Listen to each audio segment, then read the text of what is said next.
Hi, Dave. Hi. Hi. Hello. Hi. Should we start? Hmm? Do you need a second to gather yourself? I don't think so. Yeah, we should start. Okay, let's get going. All right, meeting called to order. Man, we are right on time, 6:30. We've got everybody except Councilor Moody and Councilor Benson. Did she say she wasn't going to come? No, I expect to see her, and then Anton mentioned that he may be late. He would be late, so. If okay. he makes it. All right, public forum, open, closed.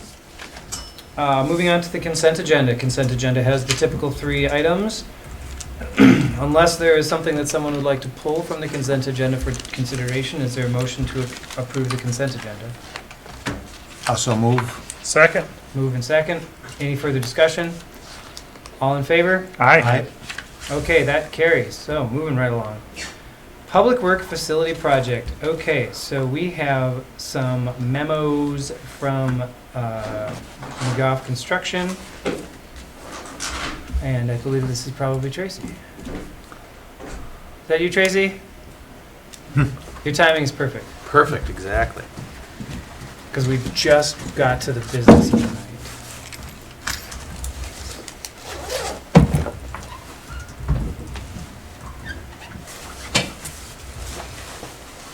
Hi, Tracy. Sorry. So can you explain what this really means? I'm not so certain as I understand what the memo is Yeah. saying. Well, I mean, you can probably understand the bottom line. Well, I see that number, but So here's the issue in a nutshell. We have done soil borings on site, and to no one's surprise, there's rock. We expected that. The problem is that on the site that the building's going to be located, the rock is 2 feet under the surface on one end and 12 feet under the surface on the other end. And they can't, or they don't want to, have part of the building bearing on ledge rock and part of the building on frost footings, So they can go because up there. there's potential for differential settling. The cost associated with their preferred solution is what they're explaining to us. So what they recommend is that we bear the entire building on what they call a stem wall, which is just basically a foundation wall that goes down to bedrock. Okay. And so there is the stem wall cost, which they're estimating, it's just an estimate at $300,000. Now they've talked to contractors that they work with about this, so this is how they develop their estimates. The added cost to deal with irregular rock, when they build these walls on bedrock, they have to clean it up a little bit to build forms around it to make it smooth. And then the additional fill material is based on, they're going to have to remove more material to dig this deeper hole to put the walls in, and they'll have to bring in more clean fill than they would have anticipated. Those are the additional costs. The 15% additional is just a standard It's a contingency. contingency type add-on, and also other administrative type costs. It's just an estimate again. The 2 red items, well, the strip footing that's the cost of what it would be to actually just use the frost footings that they wanted to. And how they were going to do it was they would dig down to frost depth, build a strip footing, which they'll now deduct, which is $50,000, and then the precast panels would go all the way down to that footing. Now the precast panels can be a little bit smaller because we're going to build this stem wall up, so that's the other $50,000 deduct. Bottom line being, it's going to cost about $360,000 more to do foundations. Than what was in the Yeah. project Yeah. proposal. They'll do it however we want them to do. This is What did you say? their. Than what was in the project proposal. Yeah. And now, remember how we structured this? We had an estimate from our architects, but our contract with McGough says that when we're done with the design, we will negotiate a guaranteed maximum price with them.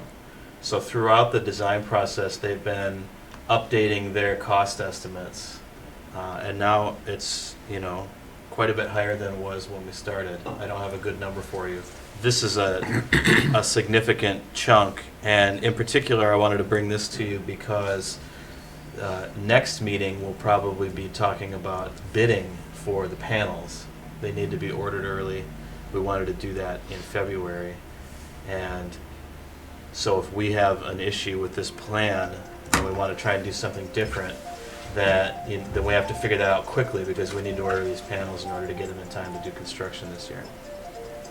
So there's really not any other obvious choices for us here other than to accept the risk of differential settlement, which I'm not real comfortable with, and neither are the contractors. Considering the state of City Hall, I Yeah. don't think that that's a very good idea. Yeah, or just know that it's going to cost an additional amount of money up there.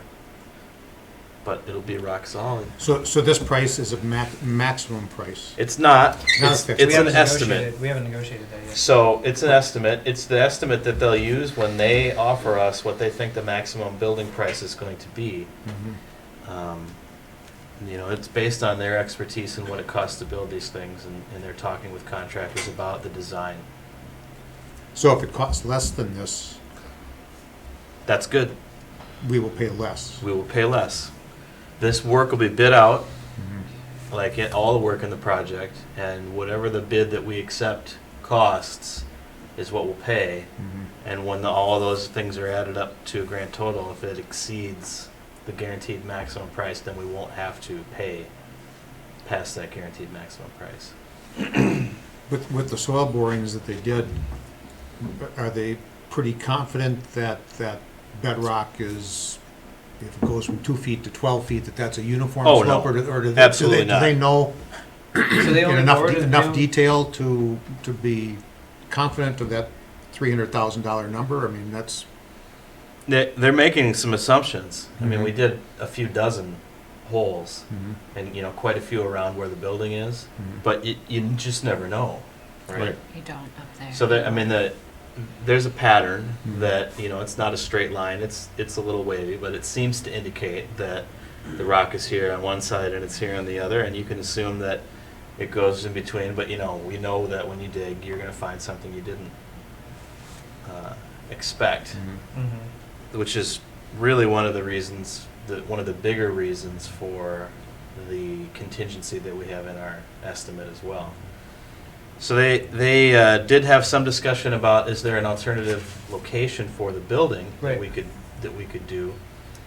The only other place we did borings was on the west side of the property where we were intending to do our lay-down yard and a cold storage building. And there's not as much room over there for the building, so and really it would require quite a bit of redesign to do that, and we don't necessarily get anything better. So the other As far as thing, the boring is concerned, you mean? well, no, as far as if the building's over there, it may not necessarily be any cheaper. It doesn't work for the site as well. There's not as much room.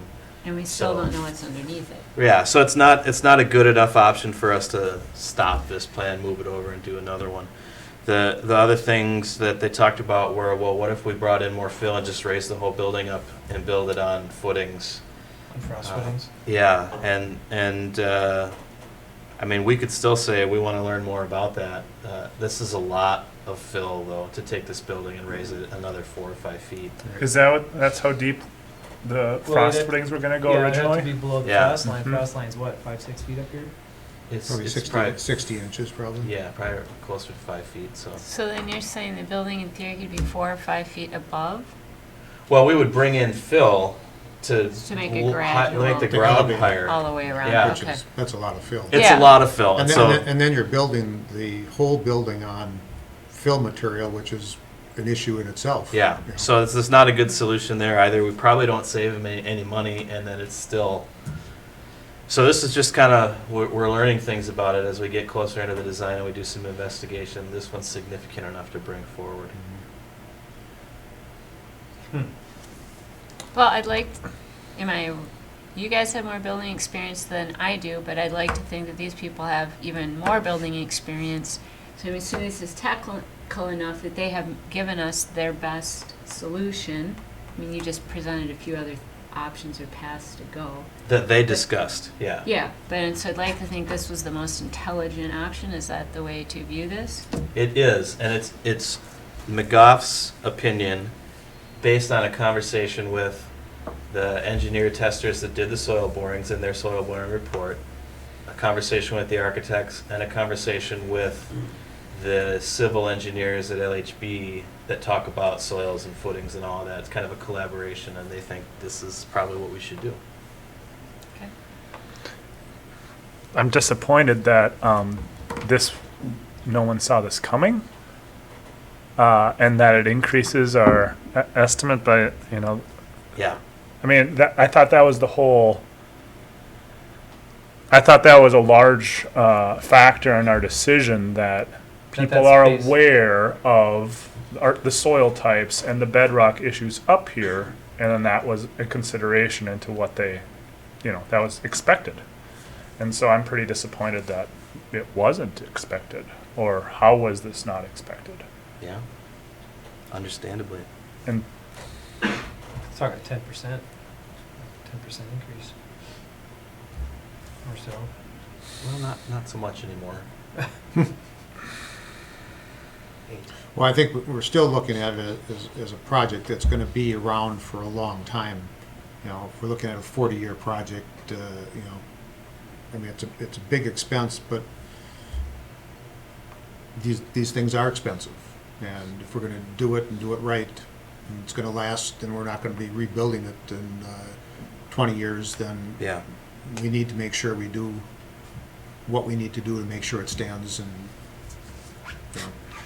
The 20-year option is not a lot cheaper of a project. This is really, there's no reason that this building shouldn't last 100 years. It's just a big concrete box, and it's being built very solidly. So it seems like the right choice, that if we want to invest in it for the long haul, that we would do this.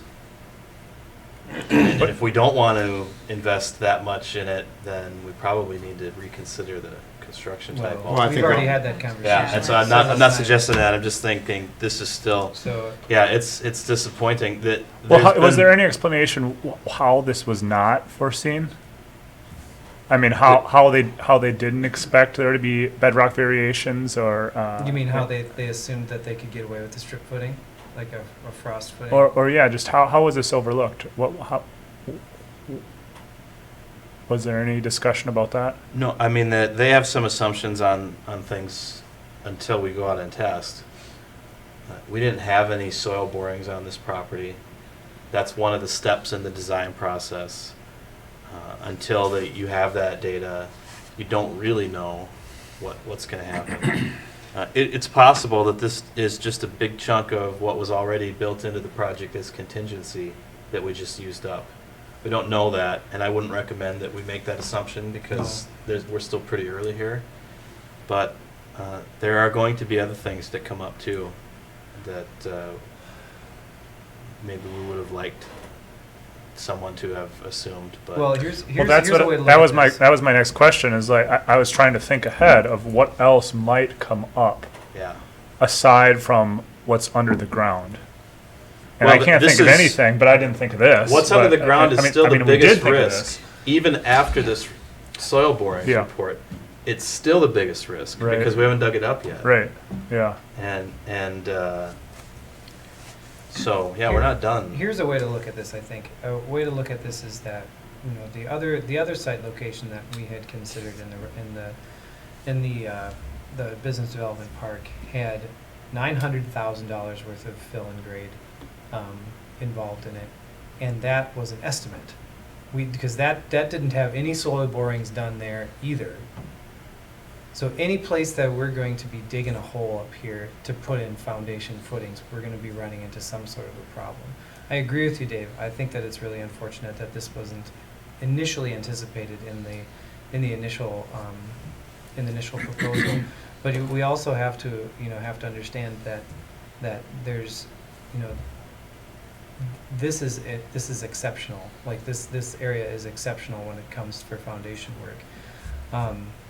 The concept of having a building not built on bedrock versus doing it and having that available to us is something that that makes me really nervous, that there is not really a good solution, I mean, even if we raised the entire building,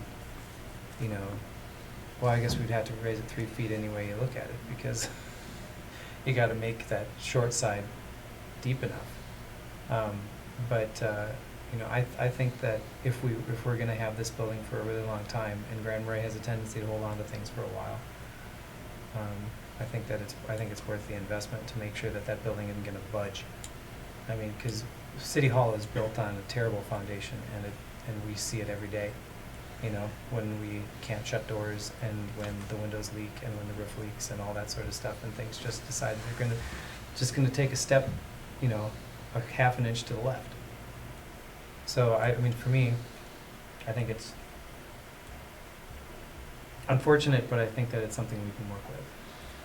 Yeah, I mean, it is what it is, and, it certainly is the way to go to build on bedrock. It's just, I mean, Yeah. I don't think I can express my disappointment enough that this wasn't, thought about with the initial Well, I mean, maybe bid. this is kicking the pants for us to. And I'm afraid, I mean, this isn't a good way to start. Like, I'm afraid that, my impression so far is, maybe I'm being a little harsh, but so far it's not great. But I didn't have a whole lot to say at the end of our phone call. what do you mean? When we talked about this, I was pretty shocked myself, Yeah, so it's understandable response. right. I mean, Well, and just to back up, I mean, right or wrongly so, it's saying the same thing you're saying in reverse, but, for us to anticipate, we can't legally give us, we aren't the building experts they're supposed to be, right? So, in the same vein, because they are, you're right, they should have had some thought about this. I would like to think, like you're saying, this is the trickiest part of it, and this has to be done right. And hopefully they said this is a simple building, it's not a complex building to build. So after this, I would expect less things not well thought through, because it's a very straightforward building construction. And then it's less affected by particulars of the environment it's being built into. And I'm assuming, I've been told that all of the departments have been involved or have been meeting with these people, and their thoughts are being brought into this, and their needs and whatever. So even though we haven't been spending time on this, they have, and they're the people who should be. So if there's other issues that come up, hopefully then they have. Yep, and it's only been questions, not issues, that they just want to make sure they understand what programming needs we have. So what type of equipment, where it's going to go in the building, that kind of stuff. That they've spent a lot of time on. so originally they were assuming that they could go down 6 feet and put in the strip footing. I wouldn't characterize it that way.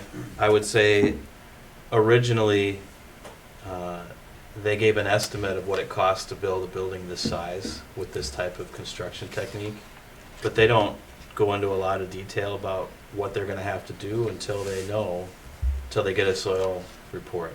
Okay. So that, part of their expertise is knowing what the steps are in getting this building put in place in the right way, and getting the soil borings as a part of the design, really as an early part of the design, is one of the processes that they would do. So our options is pretty much to whether we do it begrudgingly or not, to tell them to proceed with the stem wall tack on this, or to kind of send it back to the drawing board to get us another proposal, right? I mean, like, that seems kind of what it is. The second of those is not a super good idea, I don't think, because then we put ourselves farther behind, and it the fact that they can bring something better to the table than a $360,000 increase in the overall cost for a solid foundation is not so good. I mean, we know how expensive fill is up here. It's not cheap. So in your conversations with McGough, you know, obviously they had this discussion internally, and they brought it to you. Are they making this suggestion that this is a better alternative than, I mean, it doesn't say that in the memo. No, it really It doesn't. just says that they've talked about it and they're offering it to us as an option to standard footings. But if you read between the lines, that this is in fact what they are recommending. It's that last line of it that really gives you your best indication. It reduces the risk of differential settlement, which is key here. That when we had this conversation, yeah, they hadn't figured it all out. So this is every 2 weeks there's a conversation between the construction manager, the design team, and us, and you know that we were all kind of coming to grips with what the soil report said at that last meeting, and this was an outfall of that. At that time, it was, well, can we afford it or do we have to stop? I mean, that was really the options, and we don't really have this is the amount of money that we can spend on this building and not a dime more budget. So it seems like we keep going. It leads nicely into the next conversation if you're ready for that.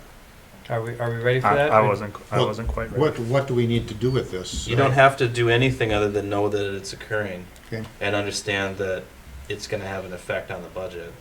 It's not the only thing. I mean, they if you'll recall when we talked to McGough, their estimate about the price was that it wasn't high enough when we interviewed them at 4.1 million.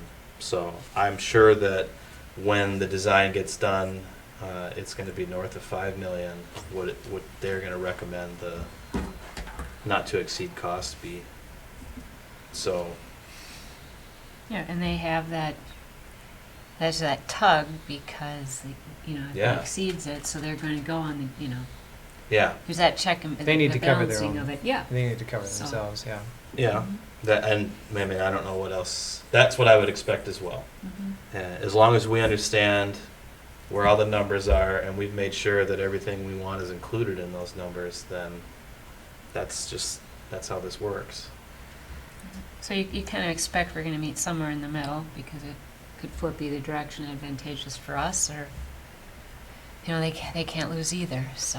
When a not to exceed number doesn't mean that's what it's going to cost for sure, Yeah. especially if they've been conservative. Mm-hmm. But we don't know enough yet. Okay. So,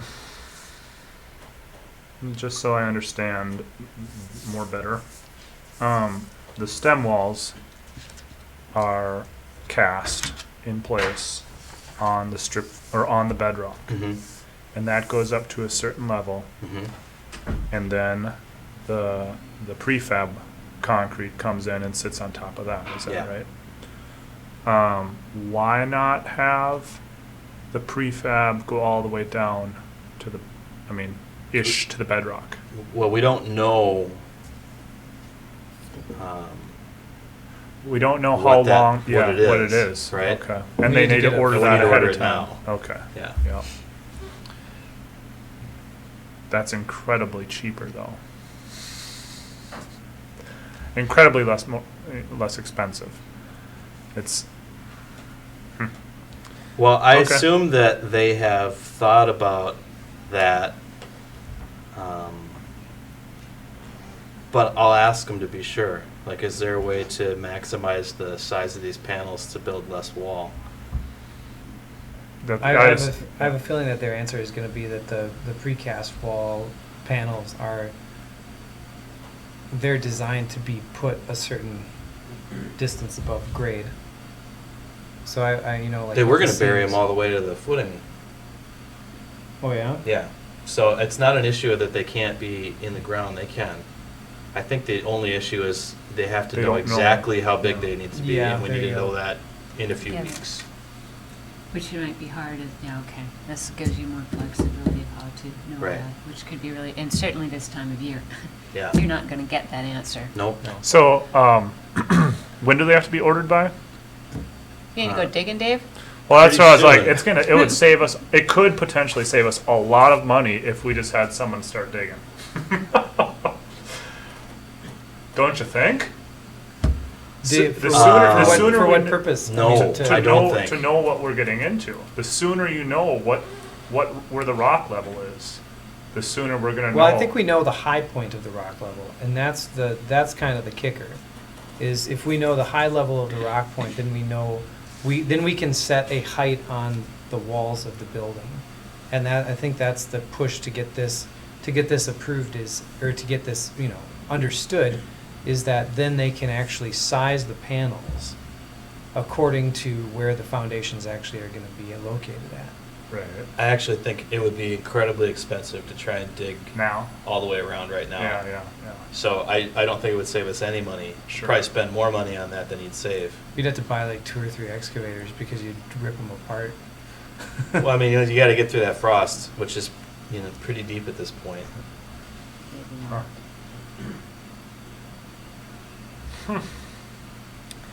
That'd be tough. I think now that I'm thinking about it a little bit more, I think that this is actually a relatively conservative way of doing it. When you look at the fact that now we can, this is like the only way, if we proceed with this footing, the stem wall idea like what they're proposing, if we proceed with that, that's like the only way that we can actually set the height of the walls. Like that we can actually know the size of the precast walls that we need to bid them out. And that, because otherwise, we're going to go back to the drawing board and then we won't know until May. Or until we can either get up there and dig, or until they come back to us with another proposal. And by that time, we've already lost all the planning time that we need to be able to get this project out the ground. And they had to order materials and get their. So it schedule. Yeah, makes was me. like- It's the this season is gone. Yeah. That makes me really nervous. Dave, what kind of where are you at? What kind of thoughts do you have about it? What are your limitations? Are you still stuck on the wow, I didn't see that coming kind of? Well, take yeah, I'm on still it? very disappointed about that. What I'm thinking, right now, just my current thought process is that how much money would it save to have this season be gone? Or would that, in the end, cost us more? Yeah. I Oh. think we've sat on this too long, and we've got other projects we need to focus on. It's not worth it. And I don't think it would save us any money, No. because honestly, if we let it sit for another Well, year. no, I'm not saying let it sit, but start digging and find out what there is. Well, but then maybe that's- the reactivation costs, or like Sure. the Mhm. whatever they call that, Mhm. the expense to get everybody back up here and to get things back Mhm. on track will be, it'll double that Well, amount. as long as of you guys money. are sure about that, because I'm just asking questions like, Yeah. No, I I'm get that. trying to, play Can't be through all sure. this. Huh? That you can't be sure, which is Right. really the biggest point. It will cost you another year. Right, You don't know if What? it will save you any money, right. and you okay. can't know. Right. So are all these stem walls going to grade, from bedrock to grade? Yeah, That's the plan? yeah. So even when they're 12 feet down, they're still gonna be to grade, so we're pouring all that concrete, Yeah, and that's where you're thinking that there could be some savings. yeah. Yeah, I mean, is there any way halfway between that, to lower that stem wall so that, I mean, you don't know, at 12 I think- feet, it might be 12 feet here, it might be Might be 2 feet right next to it. 8 feet here, or That's whatever. where I don't think they can. Like I said, I'll ask if they think there's a way to do that. I mean, if we ordered panels and it turned out rock was in the way, the only choice we would have would be to remove it, Blast, yeah. and that's going to Yeah, cost. That's expensive. And I think I understand. They're saying that they want the stem wall to go to grade, because then it eliminates the danger of having Yeah, a rock pop up and them having to spend twice as much time to remove that rock, rather than just having that extra squish space, that extra 2 feet of squish space between where they assume the rock is and where the surface of the ground is. I mean, I understand the rationale for that. I mean, I would think it would be great if we could go right down to the top of the rock, and have that be the start of the wall, because then we would save money by making more of it Rock cast. shift too much. But it would. Well, Well, we I'm have, sa- I'm we have saying to you put some put a stuff stem- under the floor. I'm saying too. you'd have to put the stem wall like as close as possible to the bedrock. But I understand why they want to have a little squish space like that.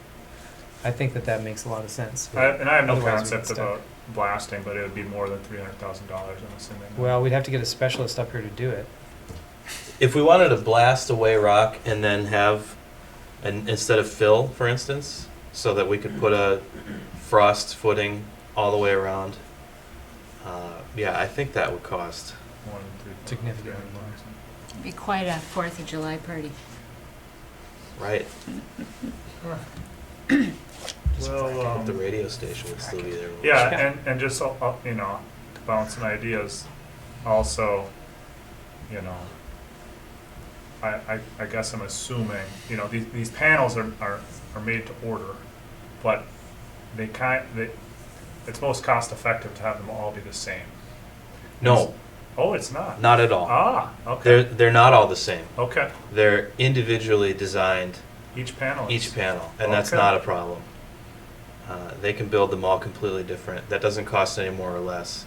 The only issue with the panels and cost is at a certain size, you can only put one on a truck instead of two.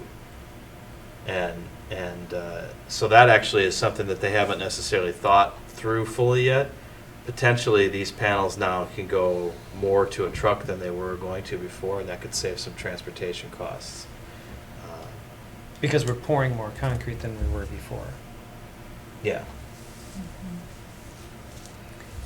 So maybe there'll be some other savings along the way. We'll have an optimistic moment, Right. So Maybe- which is if dangerous in we, building, but If we do two different designs with the panels, here's the for sure what we know design, and here's we're gonna do some investigation in May, and we may change the design on some of these. I don't know, maybe there's an option. So we have to kind of get into their construction queue more than anything else, which is why we need to have this order done now. Yeah. Maybe there's a possibility that they can change some of those panel dimensions before we need them. We can't like sonar the bedrock or anything, huh? Not you now. I need don't Superman know. as X-ray You vision. can't do it now anyway. I mean, sonar Let's doesn't see work down in there. frozen If you ground. work that out, I think there's some money to be made. Yeah. I'll start. You'll be start retiring now. I'll early. start Yeah. right now. Get going. Yeah. New city enterprise. I know you need to be thoughtful about all of this, but all of a sudden when we attempt to be the building experts, I'm not sure we come out ahead on this. No. Because I don't feel like they have any ulterior motives. Ulterior motives. Thank you. Really, other than to do well by themselves and by us both. So I don't know. I don't mean to sound naive about it, but I also, I'm not sure how much time we can spend thinking we're going to come up with a smarter solution. I agree with you that there's, we are not the construction experts, but there are some things that we are really knowledgeable about. A, transportation, or B, what the local contractor environment is and things like that. I think that we could find ourselves significant savings by using our knowledge of the transportation, like what he's saying. Like, let's design these panels so that we can transport them easily. Yeah, And that we can put McGough's them up knowledge. easily. I'm not taking any credit for that. Well, I know, but you suggested it. So then, I so think then we actually have, they did. I'm just repeating it. then hooray. But also, like, look at what the local contractors are. Encourage the local contractors to take part in it, because that'll save us a lot of money too. I think we have options for those sorts of things, and those are the things that we as the council can really weigh in on. Otherwise, they're the ones with the engineers. And there's another reason why, we don't want to stall this out, because those local people are going to get busy. Can't wait till later to say, hey, you going to help us this summer? Yeah, we've got a 'Cause- huge project that you could help us with. Yeah, so we can't slow it down from that angle either, and then expect to have all these other people fall into place if we wait. If you really want to encourage that. So where are we at right now? Do we want to talk about this a little bit more, or are we kind of coming around to seeing that we can move forward with this, or do we need to keep thinking about it a little bit more? Well, I think we hired them because of their expertise, and they brought us an option that they think is a reasonable option for us to pursue. I mean, I think we'd be remiss if we didn't act on it. I don't know how to second guess the experts when we're not the experts, so I would say we move on. And just going back on the language of the memo, it says it was discussed that designing the building foundations with stem walls bearing on rock could be an alternative to standard footing. And at the bottom, it said this option would reduce the risk of differential settlement, but also comes with the additional cost to the project. It seems like it's not a strong statement to say this could be an alternative. I mean, maybe that's. If you want them to make a stronger statement, they can. I think. Well, that- and then I am curious what the risk of differential settlement is. Yeah, and I don't know. I how guess they it goes could to quantify 0 it. once you hit the bedrock. Zero-ish. Zero-ish. It approaches 0. Yeah. Well, this is, I mean, this obviously, this is like we're taking no chance on any fault in the building. Like that's this offer, or like this idea, is we're not taking any chances. We're gonna go down to bedrock, we're gonna make these stem walls cast all the way through, and they're gonna be solid, and the building's not gonna move 1 inch the entire time that it survives. You know, the differential settlement thing, like we could build a building and it could last 50 years and it could, you know, it might settle 1 inch on one side, but it's gonna settle. You know, like the stuff that isn't on bedrock is gonna settle.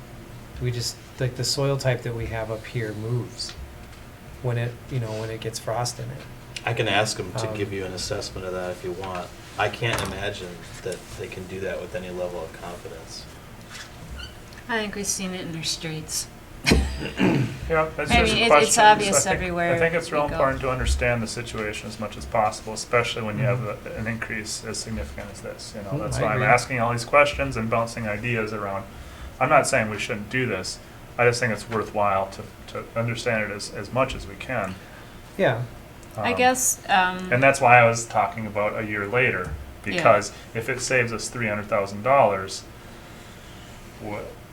maybe it won't save us that, but Yeah. you know, I'm just thinking. Well, Another I 10 guess minutes shifting for around here is so $300,000. different and all the time is so obvious, it just strikes me. Other things they might have said, I might have like not gone the same route and gone, how big a risk is this? But you see the evidence of rock everywhere around here all the time.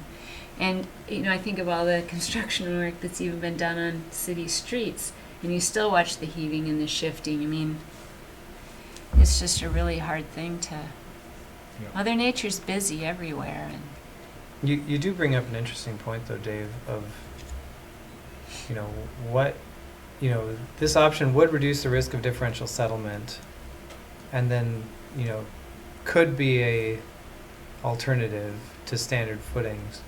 You know, it does, you know, make an interesting point of, well, how certain are they that this would settle and whatnot? I feel almost 100% certain that this building would settle. It's a huge building.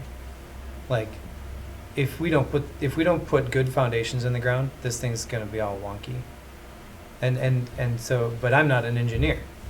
So I mean, I wonder if that would be, if they would say this is 100% chance of there being differential settlement and it affecting your footing, your cast, you know, your floor, foundation, If you all that want, stuff negatively. if you want to get some opinions about that from them directly, I can ask them for that. I can also just share with you, during the discussion of this, the civil engineer folks at LHB were not at all excited about the idea of part of the building on rock and part of the building on another footing. Yeah, I'm sure that they wouldn't appreciate that. They would. I mean, engineers tend to be pretty conservative about stuff like that, but I think in this case that's appropriate. Well, and the other question is whether or not McGough would they even be willing to do a building with a, you know, with the potential of differential settlement. Like, I'm sure that they'll do what we ask them to do, as long as we understand, as long as they feel like we understand what is going to be created. I mean, it's our building and our budget, and so we get to make decisions about it. But I think from what I understand from the city council, you're philosophy on this is you want it built right. You want to do it one time. You don't want to have to second guess or worry about whether you should have done something different. And that if the budget, then, you know, we'll deal with that number when we understand it, but we're not going to cut corners before we even get there. Well, the foundation is the most critical part of assuring the long life of a building. I'd rather put extra Bad money into the foundation. Foundation issues, you don't correct those later on, you know. Yeah. Well, I agree with you, Dave. I think that this is pretty, it's disappointing, but I also, you know, think that this is it's a pretty solid, like, we'll know that this building is not gonna move, and that makes me feel much better. So, Well, that wasn't a factor for me in the first place. Like, I assumed the building would not move. Like, that's what I expect. That's not like a bonus. That's what I expect, you know. So it's not any consolation to know that for me. I'm still disappointed that this was not foreseen by them. And I mean, if you guys don't think it's worth, but what are you proposing? I mean, what action are you proposing? you know, I don't want to drag our feet, but I am, you know, honestly curious what further exploration would reveal this season. If it's according to Lenny, you know, this building is of a greater concern than the garage at this point. We decided that we're going to move forward with the garage, and I think that's great. With a 10% increase, though, I think it's worthwhile to look at taking a little more time. Like you said, the foundation is the most important part. We want to do it right, absolutely. If we can do it for less money and it takes longer, an extra year, I'm open to that. But if you guys feel differently, I'm not gonna. Yeah, I'm not gonna cry. I'm not interested in really waiting another year, but if there's a way to have a conversation that would ask those questions and see if we can get a response that addresses some of those concerns, you know, I'm not sure that it changes anything, but, you know, I mean, short of going out there and excavating the bedrock, you know, I don't think we'll know. No, you won't know until you excavate. Absolutely. And I just don't. Well, this really wasn't a asking for a decision sort of memo, so don't feel like you have to make one. We are moving forward with the intention of building the building. We are moving forward with the idea that it's going to be designed like that, unless you tell me not to. That I can try and get some more information and ask some of the questions that you brought up today and bring it to your next meeting. We haven't lost any time doing that. You still have an opportunity to adjust if you find out something that changes your mind about things, and that's what I would recommend. And I'd like to, as long as there's being questions asked, I would like to know with these stem walls, what is the assumption with the stem walls now? Is this assuming 12 feet deep all the way around? It's just 12 feet deep at the deepest point, and then a straight slope? I mean, that's what this cost is? That, I mean, we're talking about a pretty basic estimate here, but yeah, Okay. it's kind of based on that thought Yep. process. Yep. If we assume that it's in a relatively straight line between these, and they don't assume that completely, they've got that $25,000 in there because they know there's going to be some stuff to deal with. But it's basically that, and they can't do any more than that until we know more, until we dig it up. Well, it seems that there's probably a relationship between the deducts that they have in here and the addition for the stem walls. So there's got to be some kind of relationship, because if they're taking away from one, they're adding to the other. And, Yeah. you know, Yeah, they took 100,000 out and then they replaced it with this new other cost, so.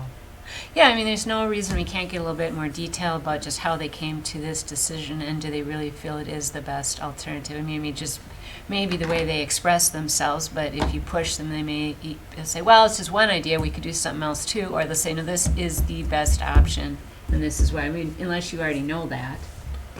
That's my assumption based on the conversation. I mean, this memo was provided, and, you know, you can see this was written by Eric. He's their least experienced member of the team. You know, if you'd have had Jim write it, who's their most experienced member, he might have phrased it a little bit differently. I don't think the message is really going to change. We'll test them on that. I'll ask for some clarifications. I'll ask some questions about alternatives, and we'll bring you more information at your next meeting. Yeah, and I'm sorry to keep pushing things. What's the additional fill for? It's because we're taking soil out. They were going to dig a hole 5 feet deep, Yep, and now they're digging a hole 12 feet deep. sure. And they don't just put everything that they take out back. Back in there, They have to some get, quality. yeah. Yep. So that That's significant too. That fill material, I know, Yeah. that fill material, you know, that's an estimate as well. We don't know what that is. But I'm assuming that this would be the estimate for replacing all of the stuff that they've taken out, rather than, you know, like maybe there is some fill in there that's reusable. I don't know. We're, you know, then now we're just starting to get into conjecture. I think that Yeah. the best idea down in the would be weeds. to bring the questions that we've put together tonight back to McGough and LHB and have them provide us with more specific answers about those things. And you know, hopefully that'll help us get to a place where we understand the logic and can justify that additional cost.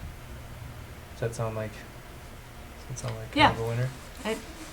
To me, this was just, you know, really stated without any kind of adjectives or any descriptive, you know, just, and so maybe a real life conversation will kind of answer some of that parts to it. And like you said, this is still the design part. They're still pulling everything together. We'll see other things like this. In theory, this will probably, let's hope, be the most largest important thing that happens out of this. It could be more straightforward, but that's what's going to happen till this gets done. But no, I don't want to see this go out another year. I don't think we're going to come out ahead on it unless something really big comes up.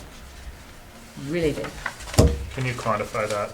I'll have to think about that, Dave, but yeah, I will. 10% is big. Well, it's not quite. Don't get attached to any numbers here. Yeah. No. I mean, we're just talking about estimates. Right. Yeah. Until they give us their guaranteed maximum price, we don't really know. And even then, until we open the bids, we don't really know. Right. So, Yeah, because we stop now, and we haven't even gotten to bids. I mean, Right. every time we think Yeah. there's an issue, Yeah. we'll be. Well, we won't get into the queues for any of these companies to actually be able to Yeah. get it done. should we talk about money now? Let's talk about money now. So we've got this thing from Ellers, and he says basically that to finance the project at a conservative number, which is $5 million. I think Which- that's probably not a concern. Well, I mean, okay. Well, what I'm saying is that's definitely going to cover the costs. So okay, that's what he's shooting with. He's shooting with Maybe. an estimated total I cost gave him of the that project for $5 million because that's I feel like that's a pretty safe number. With that in combination with the city's Standard & Poor's credit rating and the reserves that we have in the public utility accounts, and other reserves that would be used to help pay for this, he feels that general obligation bonds are the best way to go, with monies to be paid out from those reserve accounts to lower the interest rate and the total amount of capital that we request. So, And it's a complicated question for them to figure out. We have multiple sources of existing revenues that we intend to use on this project and other projects. We have multiple authorities to borrow money, but some of them have limits and some of them have other requirements. And we have, an appetite for debt that is something, whatever it ends up being. What we asked them to do was tell us the best way to use our cash and our borrowing authorities and our repayment authorities to do this project, and also this project and the First Street reconstruction project and the When you Highway said this project, 61 you're saying City project. Hall. Yeah, City and Hall. now obviously this is the Public Works facility is the one we know the most about, The other ones are still in extremely basic budget mode. We don't have any real good idea of what they're gonna cost. But what we wanted ours to do was say that when we build this building, we wanna make sure that we still have the ability to do all the other projects we said we wanna do. And that's what they're putting together, this cash flow, basic cash flow model, they're calling it. So it'll tell us which projects they think we should spend our reserves on, which projects we should borrow money in from what authorities, and then how we can use our repayment schedules. That's what they're going to explain to us. They're going to come here, well, they're not going to come here unless we want them to. I was thinking maybe we'd have them just on the video monitor for your next Sure. meeting, That'd be February fine. 22nd.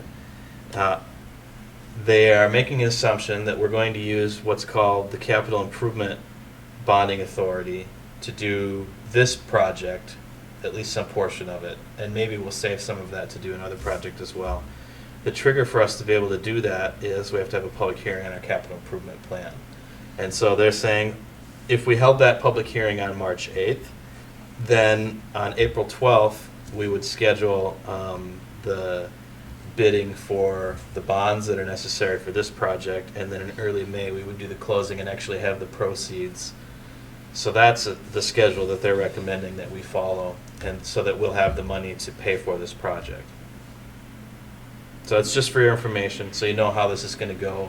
The next meeting is the one where you're gonna get the best conversation about the capital improvement plan, their recommendations in terms of spending and borrowing. So they'll attend by video and we can talk to them. Yeah, Okay. Next meeting, next meeting. and the capital improvement plan is going to be primarily the public works facility. Well, you've seen it. We It's talked about kind it of in like the, our in five-year the, plan. yeah, Mhm. and it'll be there in the packet as well. So you'll understand what assumptions we're making about it. Mhm. And those assumptions for the capital improvement plan are basically informing what kind of debt levels we are capable of taking on, and the cash flow models that we should consider in order to be able to continue to do projects Yeah. after we take on the public works facility. So, that's what we're charging Elhurst to give us, is to give us that information. And if he can give us that at the next meeting, I think that would be fantastic. It would give us a lot of good information to make an educated decision about what we should use to finance this. So is March 8th a special, or is it just fall within a No, regular that's the meeting? second Wednesday in. So it just falls in a regular Yep. meeting? This Okay. is all regular meeting schedule. Well, I don't know if April 12th is. They don't have to do that bond sale during a meeting. Right, but that's on at the meeting one? Yeah. Yeah, okay. Any other comments about this? Till they come and talk about it. I mean, this is kind of what I expected to see. Yeah. I mean, I expected that we would be using general obligation bonds just because of this, we have a really good credit rating, we have really good reserves, we have a lot of different ways that we can cash flow this. It just seems like, it's kind of obvious. But So just, the general obligation isn't something that we just get to use, unfortunately, for anything. For some projects, if we were gonna use the general obligation, a referendum might be required. For some projects, special assessments are required. Or there's just different legal ways for us to use that authority. The capital improvement plan authority is the one that's gonna allow us to go with the general obligation for this project. There's also potentially a general obligation utility revenue bonds that we're gonna sell. So we're saying we're gonna pay it back with electric rates, for instance, but we're gonna attach the general obligation to it just to get a better rate. Bruce will do a fine job of explaining all that, I'm sure. Okay. any further discussion wanted on that? All right, hearing none, we'll move on. So do we have any other items as necessary? We will talk about the comprehensive planning information in the council and staff reports. So let's move on to that. So, Dave, what you got? Well, park board last night, and do you guys recall how many boats I said were donated? Boats? Oh, yeah, Kim? heard Yeah. about that this morning. Totally wrong. 22. Totally, yeah, no, totally wrong. 7. 7 Yeah. is the number. Well, But the building thought to house these boats was 30 by 40, so maybe that's where I got the number. But anyways, I wouldn't admit at the board meeting what number I told you guys. well, none of us But said it was very none of us can embarrassing. and remember anyway, ridiculous. so- Yeah, right. Kim did. Shame on Kim. She probably wrote it down. though. Yeah. Throw Kim Well, under that the helps. bus? That You're gonna helps throw with memory. somebody under the bus. Yeah, it's all Kim's fault. Anyways, the Historical Society was the Cook County Historical Society, and they have an inventory here of the boats, which it looks like there's more than 7 on here. No, that's 20 7. 22? Yeah, what is this, 10? 40? Yeah, I think it's up to 40 now. But they have some nice pictures of kind of what they're looking at, and these are all David Hammer's and his family's boats, and there's a lot of history there, and we heard a little bit about it from Bob Pratt, and it's quite an opportunity. I'd love to take a look at that. Yeah, please. I'm sorry, I don't have more copies. And I think there should be some other players involved. I was suggesting the county, the folk school, as they've talked with them about it a little bit. I thought Harley might be, a good person to talk to about, or with, and I just thought it could be a larger community endeavor. What they're asking, and it's not a specific ask at this point, but they're asking about the idea of putting in some parkland. They did have a small group discussion about that, looking at different properties around the harbor, and Boulder Park was identified as a nice place, or where the current garages are is another one, but maybe not quite as nice. We would have to work with the DNR on that. I mean, Well, that's phase 2. Phase 1 hasn't gotten passed yet, but yes, they would have to be consulted, absolutely.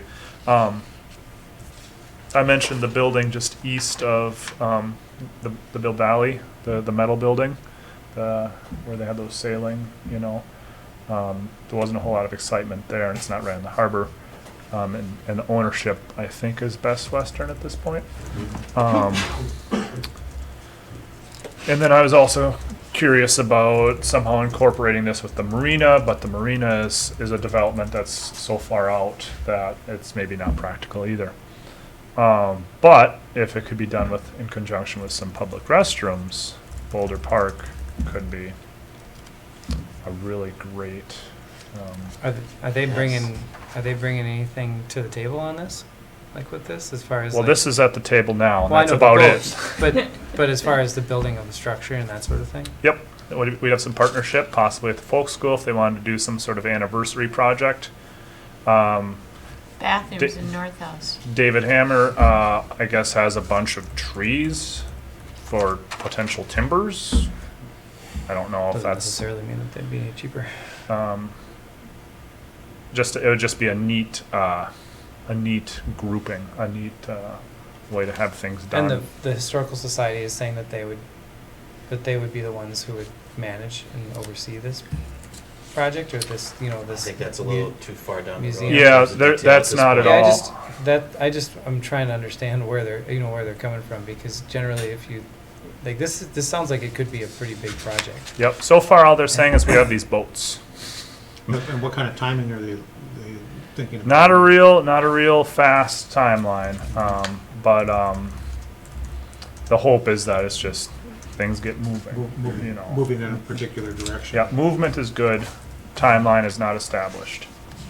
So, Right now, it's kind of visioning. revolving around the donation of some boats that's going to expand into something, Boats and equipment, and some. to something bigger that is more, Hoping for like a museum, yeah. straight up museum, and Commercial fishing Um, machine.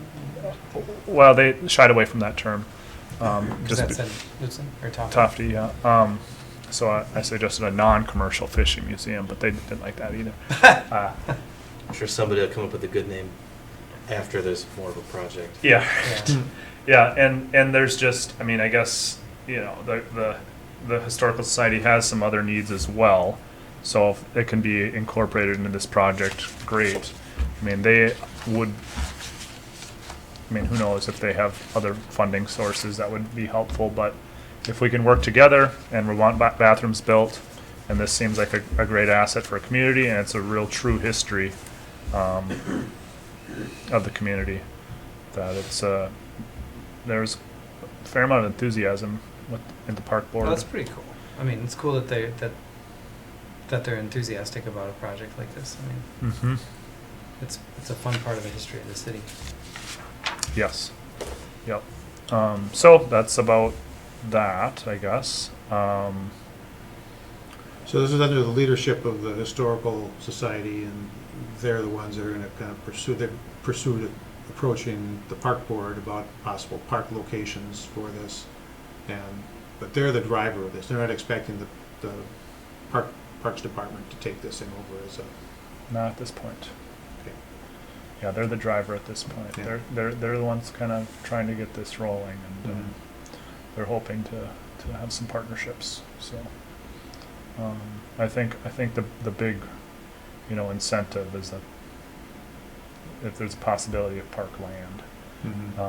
Another idea I had, or maybe Dave T had, was just next to the folk school, right on the marina there, in front of the NOAA station or that kind of area. Mhm. But just the talk of a 30 by 40 foot building, it's hard to really fit that. Yeah. Or Too many adding places. to the parking land down there. Yeah, right. Yeah, that's another thing. Yeah, that is So- the only thing that catches me right away is, now that's the first time I said a building size. I really don't like to take open space and start filling it, Yeah. because that land is used from time to time for other things out there. Well, yeah. And on the harbor side of that, I hate to start filling it with a lot Yeah. of building space. The But other just talk, a reaction. yeah, the other talk, in the past has been about an events pavilion. So I don't know if that's at all compatible with this, type of project, but Well, just let it develop, everybody. We don't have to. yeah, it's just Yeah. just an Yeah, we're idea not- and yeah, percolate or interesting. whatever. It's kind of neat. Mhm. Parks and Trails Commission. We had Tim as the chair, which is great. Congratulations. Yes. Yeah, Dave was the first one to speak up, and David Demmer wasn't any better. What, they Yeah, put you in that's- charge? That was quick. Yeah. That was quick to act on that. Somehow that happened quickly. Quickly, very quickly. Yeah, and David Demmer is vice chair, and and there was a motion made to start working on that master plan for Sawtooth Bluffs, so that's real exciting. That's great.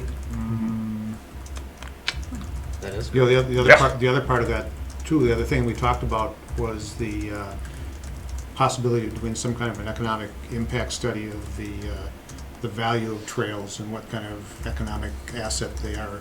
And we had a pretty lengthy discussion about that. We're going to continue to talk about that, I think, at our next meeting.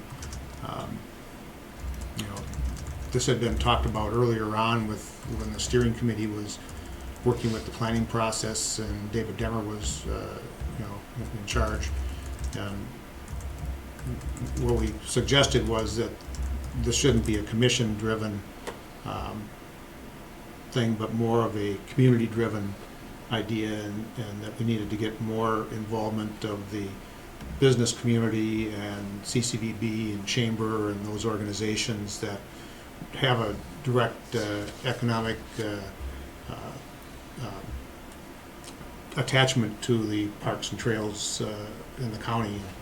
So I think we'll be continuing to talk about that. The University of Minnesota Extension had offered a proposal, I think it was well over a year ago, to the county to do this economic impact study, and I think at that time the numbers were around 30,000.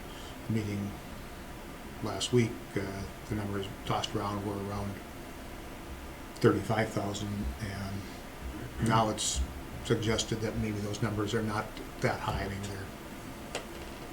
they're something less than that 25,000 maybe, but again, the question was, what's the value? What's the purpose of doing an economic analysis if, we don't have an idea why we're doing it, why are we gonna do it? So we should have better understanding, and it's not gonna be the commission that, probably drives that. It's gonna be the business interests and those that are making investments into the user groups, the business community, and CCDB and those organizations, so. Yeah, one thought that just came to mind is the Green Dollar survey that was done. It seems like a similar, it's looking at the economic impact of that. And I wasn't involved closely enough to know what that costs, but I'm gonna ask and see how that pans out. But it's interesting because we have those numbers now. That's done. And the idea for that survey was to show the city, the county, organizations, and individuals what opportunity there is there. And I don't know whether or not that study has, impacted people.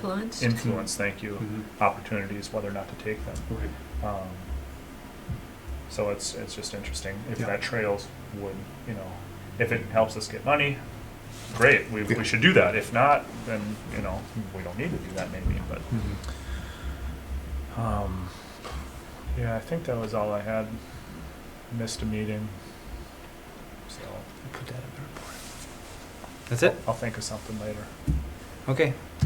Of course you will. I believe it. Tim, you're up. I have nothing. I did For think real? I did think of something else. What is it? It's a Pavlov's dog over there. As soon as you say it, open your mouth. Pass the baton, right? Yeah, I want it back. Oh, no. I want to know what the council thinks about writing a letter in response to Todd Sylvester's complaint.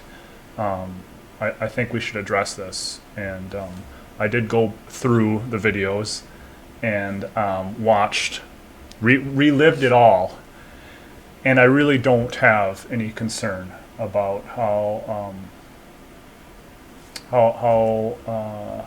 the things that Mike said, or I don't think there needs to be any disciplinary action, and I want some sort of resolution as far as resolving this conflict. And I think that the most appropriate way would be, we could just ignore it, which that doesn't really resolve things. But I was hoping that we could, as a council, write a letter in response to that, and wanted to know what everyone thought about that. Well, I actually can speak to that. I'm sorry? I can speak to that Okay. concern. Yep. So when a written complaint came in, I also took that very seriously.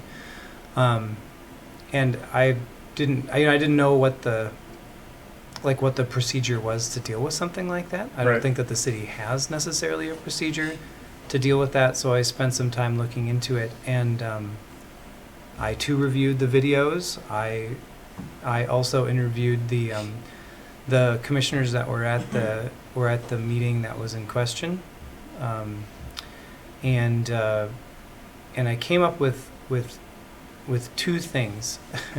One of them was the claims that were made about the Planning and Zoning Commission were not corroborated, and thus it's impossible for us to act upon anything, any claims that were made based on, the claims that he made were not corroborated. We could not prove that they were true, and thus we can't act on those. It's not our place to act on those. The second thing is looking over the videos and talking with Chris about conduct and defamation and the things that were accused or were accused. Yeah, those things. There's no evidence of that happening. So I have to apologize if you wanted to do this as a group, but having seen that, having uncovered that evidence, I wrote him a letter. I wrote Todd a letter, and basically said, these are the things that we've done to put together information. We've actually looked into this, and we haven't found anything that requires disciplinary action, and we can't corroborate the statements that were made at the meeting. So I mean that's pretty much it. And I apologize if you wanted to discuss that as a council and do that as a council. I didn't know what the role was, and I didn't want to leave it. I just didn't want to leave it hanging. Yeah, that's great. I don't think apology is necessary, and I would love a copy of the letter if that's okay with I've you. got it. I can email it to you. Well, email it to Mike, and then he can email it. Well, I can email it to you. Oh, I is just that can't- legal? I can't email it to Well, then I can't everyone. email. Oh, okay. So, And I think it's, the action that we would take is just whatever we wanted to take. I mean, that's, I think, what we would, what's appropriate, and that's fine that you, well, we have a personnel policy, well, and, that would fall into that. and it would fall under the personnel policy. So, I was thinking in response to, in response to that, I mean, I don't know. in response to Todd. Like as far as specific complaints are concerned, but I think that it makes sense for us to address it. Mm-hmm. So, Thoughts? well, I mean, I already kind of did address it, so I don't know. I don't know if you Oh, wanna I do mean, anything else. do you see any value in, as a council, address, following up, or, writing a letter, or you think that's adequate? You think it's resolved? Well, I mean, I'll send you the letter, and you can Okay. tell me what you think. Okay. I mean, I think resolution is, probably not the term to use, but I think we've addressed, It's been addressed. if the mayor has responded, I think that's adequate. It's not, we responded to the complaint, if that's what you're asking, we responded. So I'll send. I don't know. Should I send you the letter and you can send it to her? I don't even know what we want to do here. You can send it to him. I'll send it to you, and then you can let me know if you want to pursue it farther. But that's Sure, yeah. then because it's hard to discuss that right now. I But- just agree with Dave. We certainly didn't want to leave it hanging. Mhm. It sounds like you did address it. And so, and you've already talked this through with this attorney, right? Yeah. Yeah, I talked to So- Chris, and he didn't Okay. see anything that required disciplinary action. So I mean, if there's anything that comes of it, it would seem to me that it would be that we establish a more clearly defined procedure to respond to a complaint like that. But other than that, I think it's been adequately addressed. Great. Well, that was the only other thing that Okay. popped in my head after I passed the baton, so I'm going to repass the baton. but you can pass it past Yeah, him pass, yeah. all the way to I still have nothing. Tracy. Okay, Tracy. We Till got eyes, Yeah. and then you. No, I'll can- wait till, I'll get. Oh, till the end. No, he won't remember any. Okay. I would have just asked what we're already going to talk about, which is comprehensive planning for a little bit.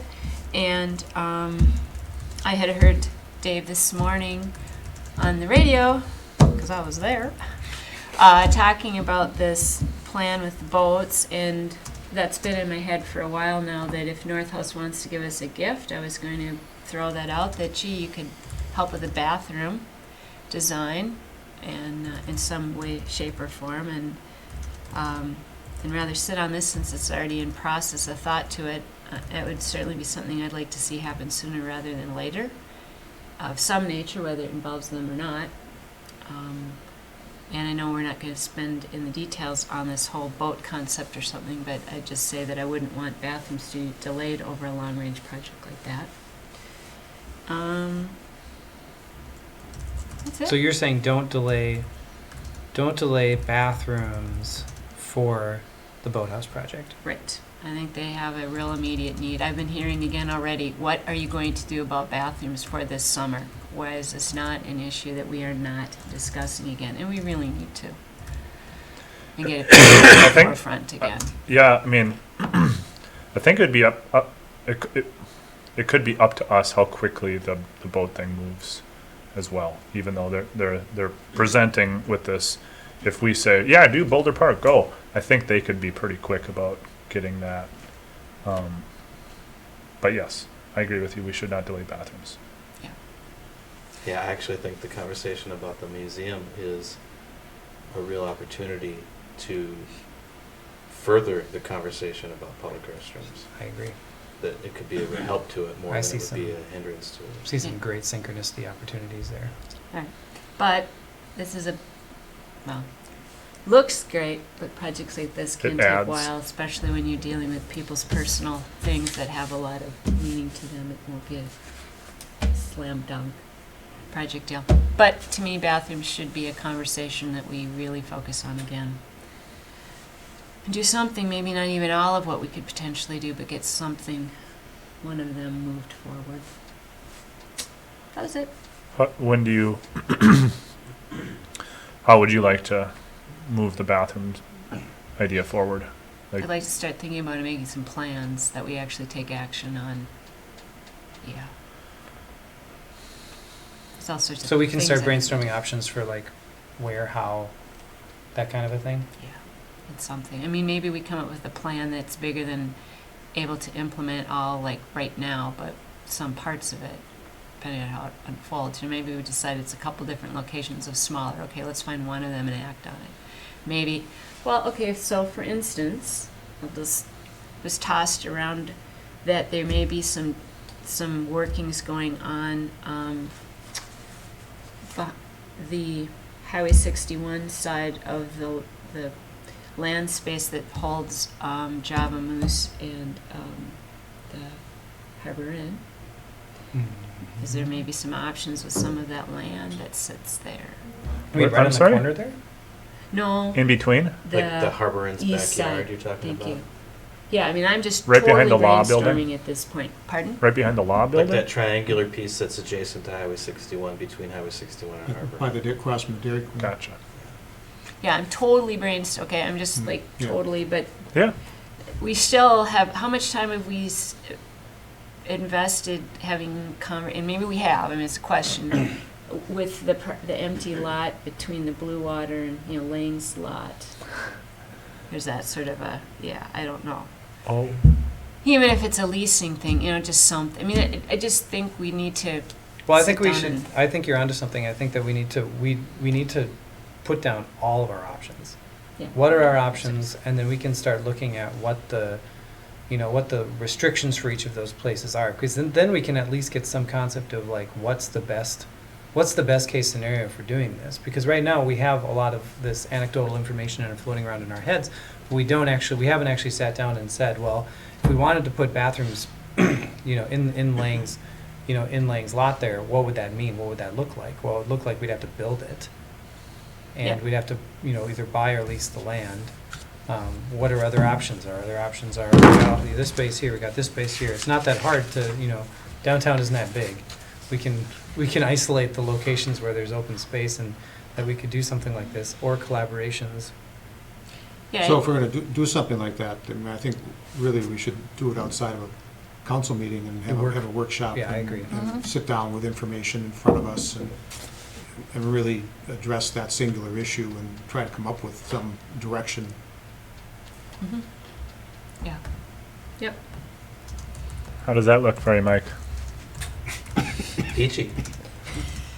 We'll send out a scheduling request and start gathering information. Because it'll be June before you know it again. Well, and my memory is that you had concerns about, the facility project and then that taking a lot of time as well as the visioning process and just being able to juggle, these larger projects. I didn't know. Oh, and there's no doubt that most everything that's on the capital improvement list, including public restrooms, including City Hall, including the liquor store, are suffering from that lack of resources to Sure. deal with them.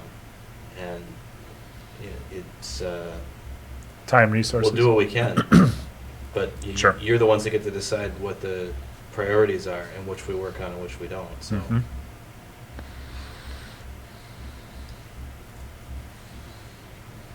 Good thinking. We'll Nope. get on it. At least we'll think. We'll talk. All right. We'll brainstorm. Anything else? Nope. Done. All right, so I have a couple of things, not a ton. Strangely enough, most of them revolve around like renewable energy and environmental stuff. One of them is a new program that the city's been invited to participate in. It's called Soul Smart, SOLSSMART, Soul Smart, like Solar Smart. And it's kind of like the Green Steps program in that, Green Steps, right? Yeah, the Green Yeah. Steps program. Yeah. And in that, it's a ranking system, or like you get accredited at certain levels. So they have a bronze, a silver, and a gold level, and those are rankings that show how solar friendly you are to businesses who want to do business in a solar friendly place, and that has to do with a lot of policy and things like that. I've been talking with the guy who's in charge of the program for our area, and he really wants us to participate in it. I'm not honestly certain that it will gain us any benefit, though. That's one of the things, is that this accreditation is, it's in addition to what we're already doing with the Green Steps program and with other public utilities initiatives. And it's going to take staff time, and I don't think it's a good investment of our staff time to pursue this right now. I asked the guy for the rubric that they use for giving their accreditations, like their bronze, silver, and gold, and if he gives that to me, we can take a look at it, and if we easily make bronze, then we can say, sure, let's do it. The only benefit that we really get from it, from my understanding of what he's saying, is that if we make a bronze rating, then we get access to 100 hours of their expert, like their experts in the fields, technical assistance to continue to improve the solar access in our community. Which, I think that's nice, but I don't think it's necessary, really. I mean, I think that we already have with CCLEP doing the solar action plan and the energy plan, and our public utilities working very, very proactively with people who are installing solar. I don't know if we need it.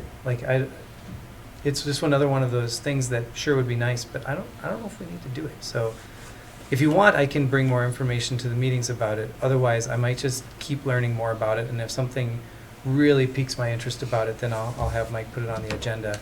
But as of right now, I don't think it's worth our time to participate in it. So unless you guys have a strong feeling that we should pursue being a solar friendly city, because that could have economic benefit for us in the future.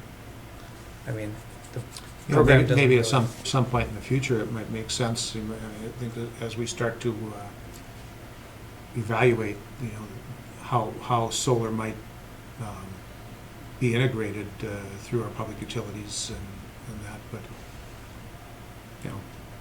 I don't know that there's a need to do that right now. It sounded when the meeting you had, was that August when they came up, the SIMPA group? Simple. And then they sort of advocated for the larger farms centralized if we want to participate in solar. And we're doing, right now we've hired a consultant through the PUC to do an evaluation of the options and alternatives that might be available for looking at solar as a community resource. And one of those options is going into the SIMPA system, or developing a local community-based solar project, or it could be a PUC-based solar project. And I have a report on that too. That's one of the other meetings I went to, was there's a solar working group that is a bunch of people that know a lot about solar, and then they put me on there too. And they were discussing that report, that it's the Rural Renewable Energy, it's called REAL, RREAL. I don't know what the AL stands for, but Alliance? Oh, there you go. That makes sense. Kind of a cool word, I think. But they've been working on a proposal for the public utilities on what the options are and what the pros and cons of each are, basically.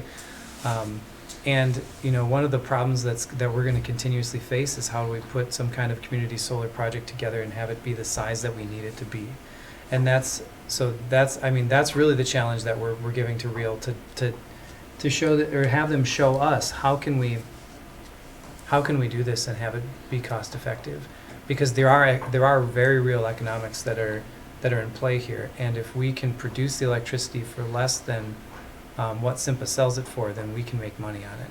But the problem is that when we do that, the size of the system is so big that there really isn't much way for us to pay for it, nor to get the necessary credit for it.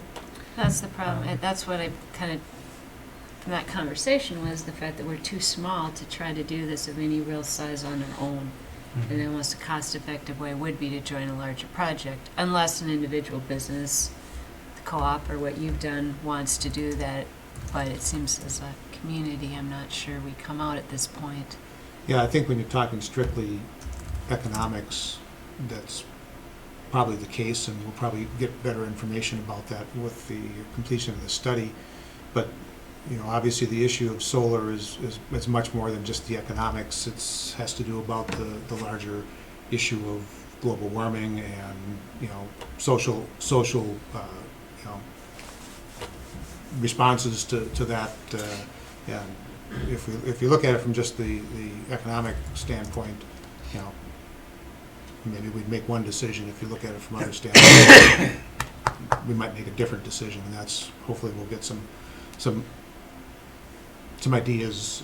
When we've talked about this at the PUC meetings, I would say almost for the last year, and have had spreadsheets in front of us and struggled with trying to understand really what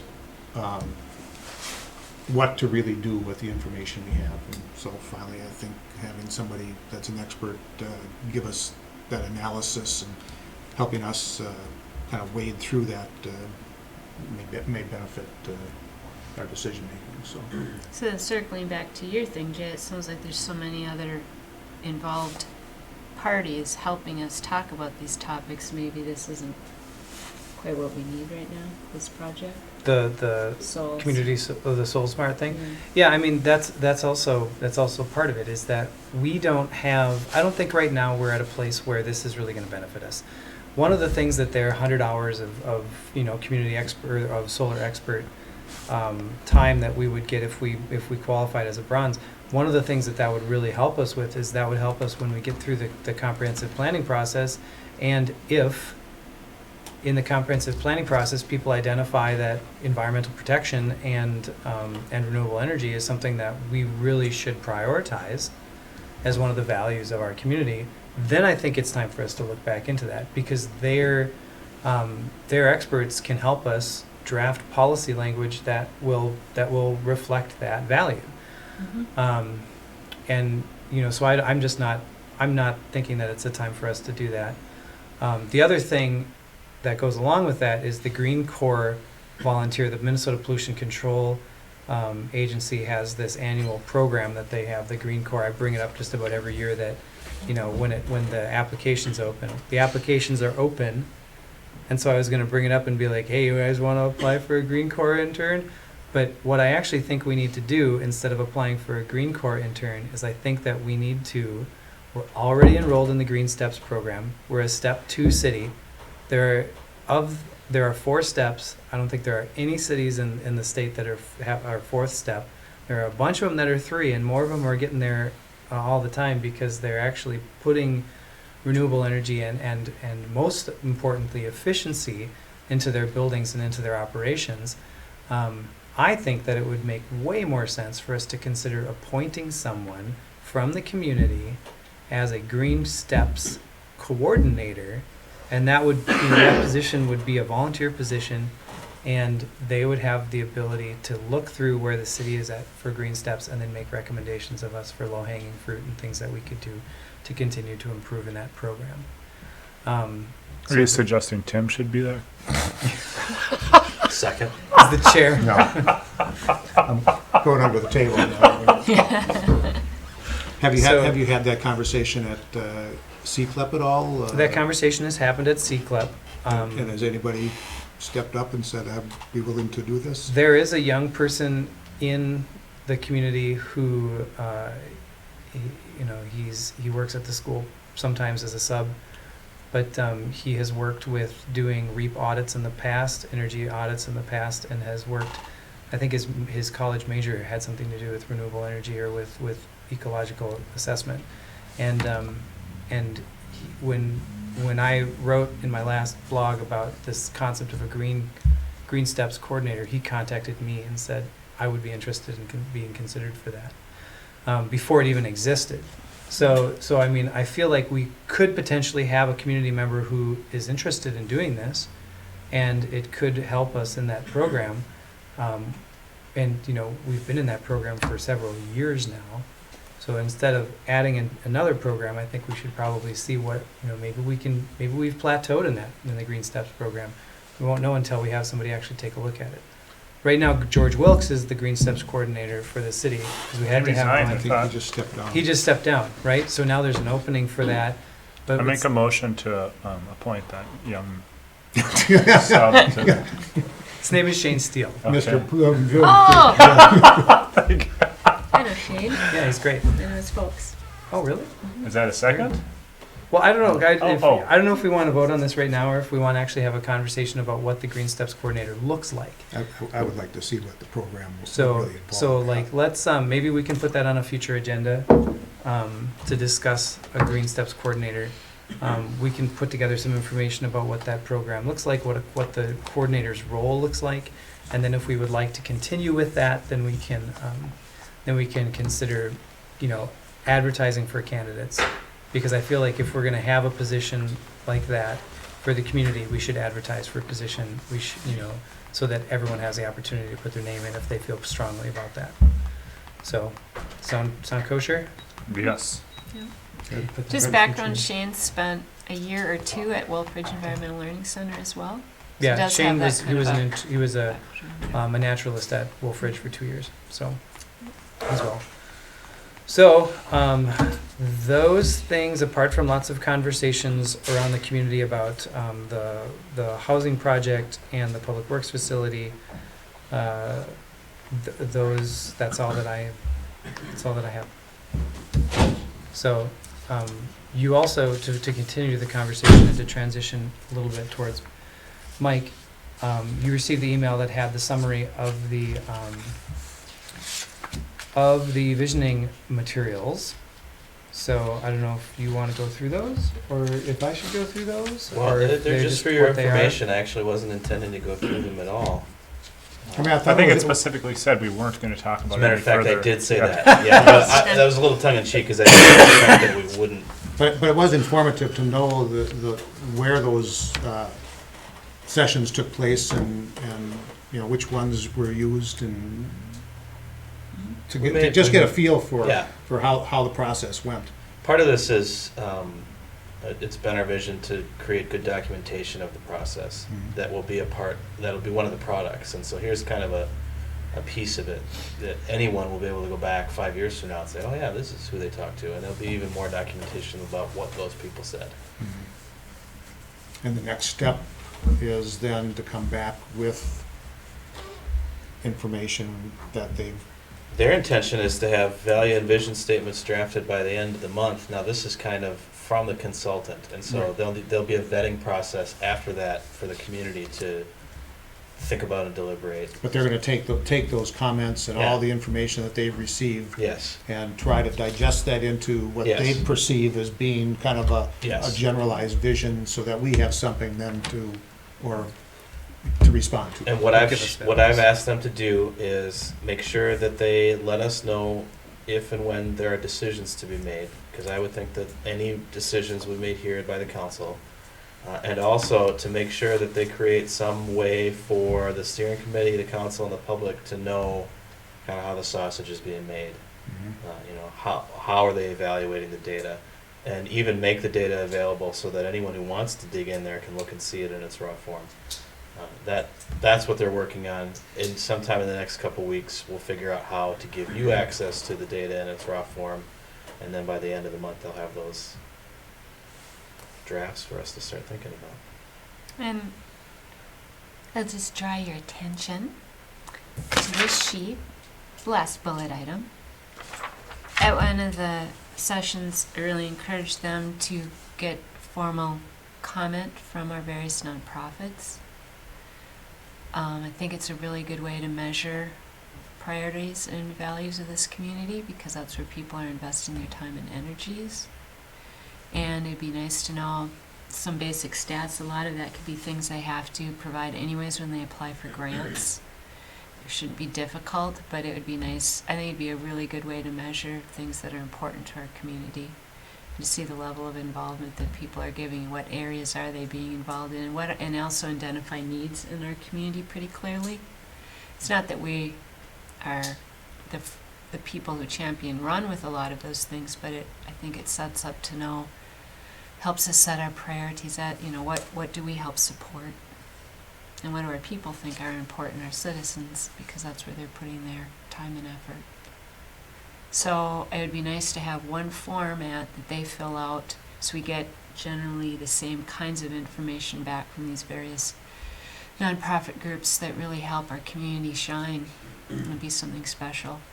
And it'd be nice that they could fill it out, so I'm really hoping they get something back to you Yeah. that we can easily get Yep. out.